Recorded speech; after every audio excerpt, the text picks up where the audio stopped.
Saudações cordiais. Sejam muito bem recebidos neste canal. Hoje, vamos saber: Illuminati, derrubando mitos.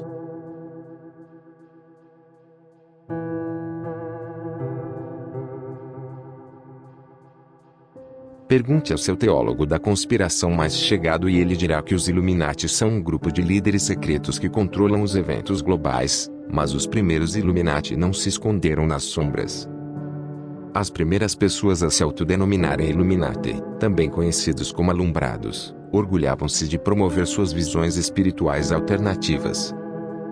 O movimento nasceu na Espanha do século XV, inspirado no agnosticismo cristão e no hermetismo egípcio. Os seguidores acreditavam que seriam capazes de se comunicar com o Espírito Santo se purificassem suas almas. A teoria dizia que se a alma atingisse certo nível de perfeição, ela seria recompensada com algum vislumbre de Deus. Eles também poderiam parar de participar da obra religiosa e pecar sem que suas almas fossem contaminadas. Isso significava que alumbrados iluminados tinham permissão para praticar sexo selvagem e outros atos imorais. Não é de se admirar que suas ideias tenham pegado tão rápido.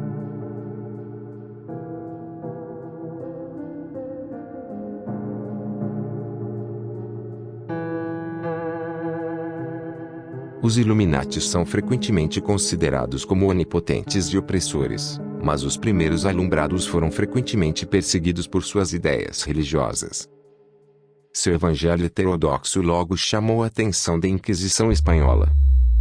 Os inquisidores emitiram 3 editos contra os Illuminati, em 1568, 1574 e 1623. Os seguidores enfrentavam a constante ameaça de ataques violentos. Em 1529, um grupo de alumbrados foi açoitado e jogado na prisão por suas crenças alternativas.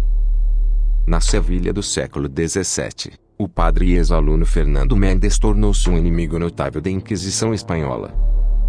Dizia-se que o homem sagrado rebelde fazia sermões selvagens, comportando-se como se já fosse um santo no céu. Enquanto fazia missa, ele frequentemente entrava em transe e rugia para sua congregação. Após os serviços religiosos, ele às vezes voltava para um círculo de mulheres santas que tiravam suas roupas e dançavam nuas, delirando pelo amor de Deus. Outras vezes, o padre radical insistia que as mulheres levantassem as saias e se expusessem a ele como penitência por seus pecados. Mendes morreu antes que a Inquisição Espanhola pudesse colocar as mãos nele, mas nem todos os alumbrados escaparam do Vaticano.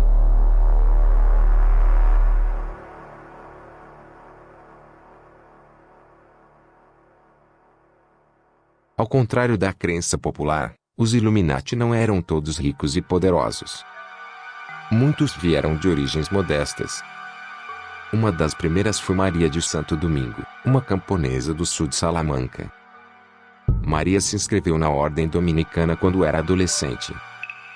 Em pouco tempo, ela se tornou conhecida como uma mística religiosa que podia falar diretamente com Jesus e a Virgem Maria. Maria ganhou o nome de a Mulher Sagrada de Piedrahíta. Entre seus seguidores estavam líderes respeitáveis, incluindo o rei Fernando II, que a convidou para sua corte. Ela disse a seus seguidores que poderia falar com Jesus, que ela era Jesus e que se casou com ele, tudo de uma vez. Às vezes, ela entrava em transe por horas a fio. Ela esticava os braços e as pernas, alegando que estava se dissolvendo nos braços de Cristo. Isso a tornava um alvo da Inquisição Espanhola. Maria foi acusada de heresia e adoração secreta ao diabo. A Inquisição realizou uma série de julgamentos, mas, por causa de suas conexões com a realeza, eles não agiram.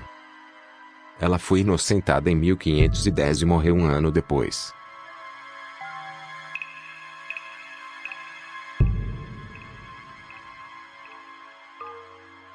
Teólogos da conspiração frequentemente afirmam que os Illuminati são um mal global espalhado por todo o mundo. Dizem que é possível encontrar a insígnia da pirâmide em qualquer lugar, do mundo das celebridades à nota de $1 americano. Na realidade, os Illuminati só existiam em certas partes da Europa Ocidental e Central. O movimento mais famoso começou no final do século XVIII no estado alemão da Baviera. Em 1 de maio de 1776, o professor Adam Weishaupt deu início a um grupo clandestino secreto na Universidade de Ingolstadt. Ele os chamou de Perfectibilists. Weishaupt e seus colegas estavam fartos do controle que a religião tinha sobre suas vidas. Em vez disso, eles queriam criar uma sociedade construída em torno da razão e da lógica. Foi uma ideia que nasceu no período do Iluminismo. Na Europa durante o século XVIII, as pessoas começaram a se afastar dos ensinamentos da Igreja e se mover em direção ao pensamento racional. Uma das crenças mais difundidas do período era que a Igreja e aquele Estado deveriam ser separados. Essa ideia era particularmente popular entre os Illuminati da Baviera. Até mesmo seu nome, Illuminati, é o plural de Illuminatus, a palavra latina para iluminados. As crenças dos Illuminati da Baviera eram totalmente opostas às dos Illuminati espanhóis. A única coisa que ambos tinham em comum era o nome, um sinal de que ambos os grupos acreditavam que eram particularmente iluminados.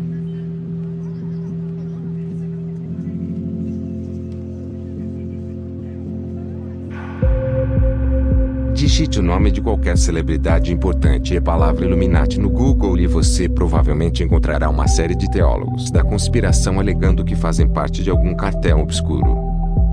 A verdade é que não havia não listados nos Illuminati. O movimento tinha um punhado de membros bem conhecidos. O escritor Adolf Freiherr trabalhou seu caminho até um cargo sênior.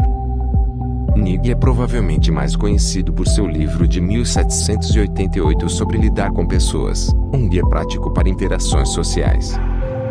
Até hoje, o nome Nigg é sinônimo de boas maneiras. Disse que outras figuras proeminentes se juntaram ao grupo da Baviera. Entre eles estão o filósofo Friedrich Jacobi, o poeta Friedrich Leopold e o astrônomo Johann Bode, que deu nome ao planeta Urano. O mito das celebridades nos Illuminati nasceu, provavelmente, na revista Playboy. Durante a névoa contracultural da década de 1960, os editores Robert Anton Wilson e Keith Thornley começaram a enviar cartas falsas para a revista. Eles queriam sacudir as coisas com seu jeito irônico. Então eles descreveram um culto secreto, os Illuminati, que eles disseram controlar o mundo.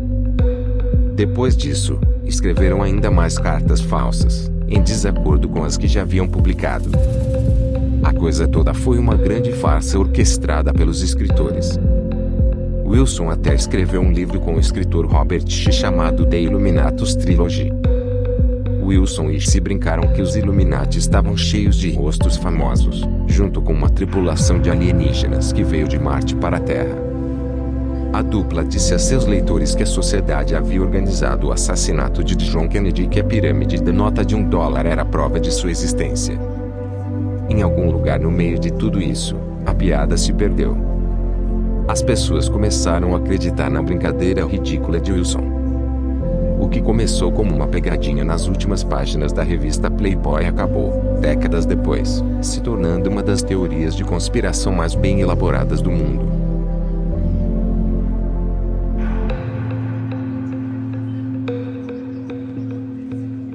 Outra falácia. Os Illuminati nunca foram uma grande organização. Quando começou em 1776, era principalmente composto por Weishaupt e seus alunos. Com o tempo, o grupo se expandiu para incluir membros de outras cidades alemãs. Em seu auge, a sociedade continha homens de lugares distantes como França, Dinamarca, Itália e Polônia, mas mesmo assim, tinha no máximo 2.000 membros. Nigg ajudou a expandir o grupo em várias lojas maçônicas. Ao contrário dos alumbrados espanhóis, os iluminados bávaros eram quase todos homens ricos com uma boa educação. Cada membro tinha um codinome para que pudessem se escrever em segredo. Esses nomes costumavam ser associados ao grego antigo e a Roma. Então Weishaupt ficou conhecido como Spartacus, enquanto Nigg adotou o nome de Philo. Nigg também ajudou a estabelecer as linhas de comunicação do grupo.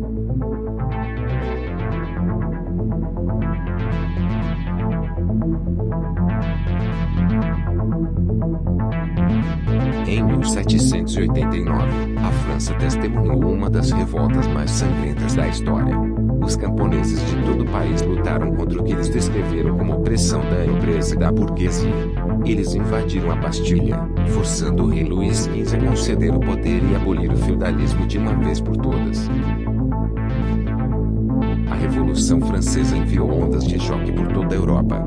Os políticos ficaram surpresos com os acontecimentos em Paris. A classe dominante britânica começou a se preocupar com a perspectiva de uma rebelião dos trabalhadores em seu país. Eles temiam que o espírito da revolução pudesse atravessar o canal da Mancha e que fossem expulsos do poder. Assim, a classe dominante começou a espalhar boatos de que outra pessoa estava puxando os cordões. A nobreza britânica precisava de um bode expiatório e encontraram um inculto alemão moribundo.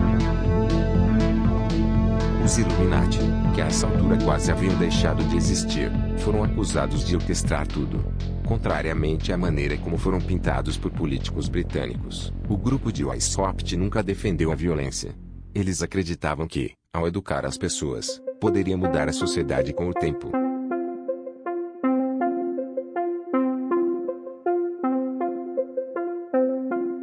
Existe uma tendência perniciosa de pessoas usando teorias da conspiração para desculpar e encorajar o antissemitismo. Embora muitas das teorias da conspiração nada mais sejam do que diversão inofensiva, algumas das ideias mais selvagens sobre os Illuminati têm uma tendência nojenta de perseguição aos judeus. Os Illuminati nunca tiveram qualquer conexão com o judaísmo. Como já vimos, em sua forma mais antiga, a organização era composta por cristãos não ortodoxos com algumas ideias extravagantes sobre a alma. Mais tarde, os membros Illuminati argumentaram contra a influência da religião organizada. Adam Weishaupt havia sido um jesuíta, mas não tinha ligações com a fé judaica.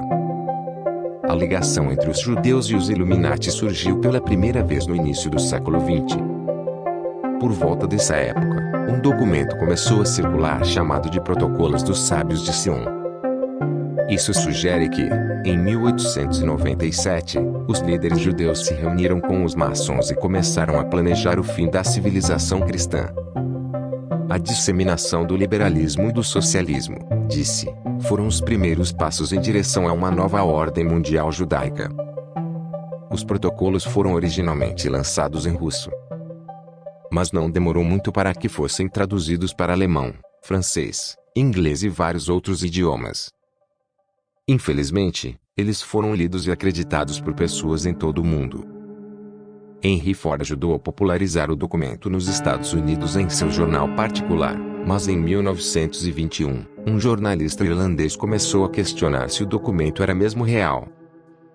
Philip Graves apontou que os protocolos eram estranhamente semelhantes a uma peça satírica francesa da década de 1860. No final das contas, as autoridades russas falsificaram todos eles. Mas a propaganda antissemita existe até hoje, e há muitas pessoas que foram levadas a acreditar nela.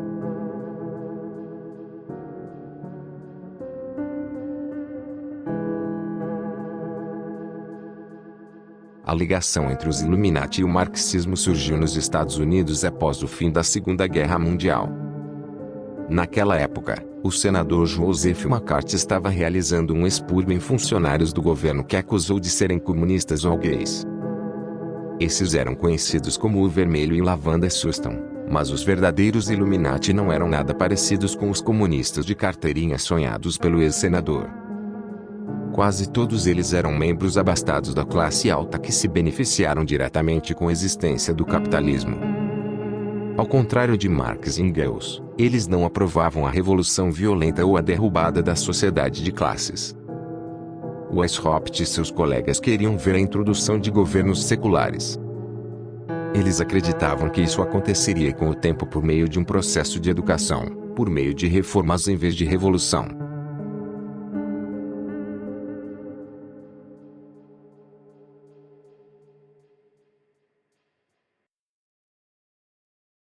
Alguns teólogos da conspiração acreditam que os Illuminati ainda estão por aí manipulando eventos globais na tentativa de criar uma nova ordem mundial.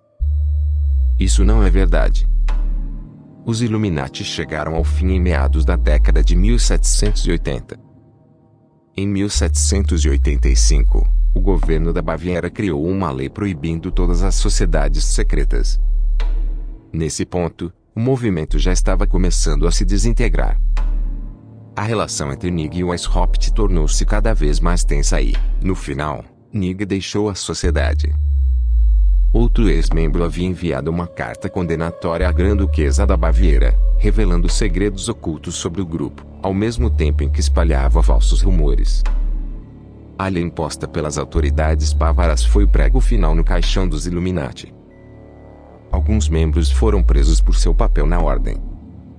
Outros tiveram que fugir de suas casas. Weishaupt viu-se expulso de seu emprego na universidade e banido da Baviera. Ele passou o resto de sua vida dando aulas de filosofia na Universidade de Göttingen.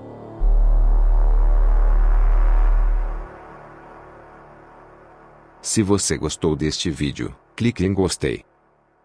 Não se esqueça, por favor, de se inscrever no canal e de ativar as notificações para aproveitar os próximos vídeos. Agradecendo a audiência e até a próxima.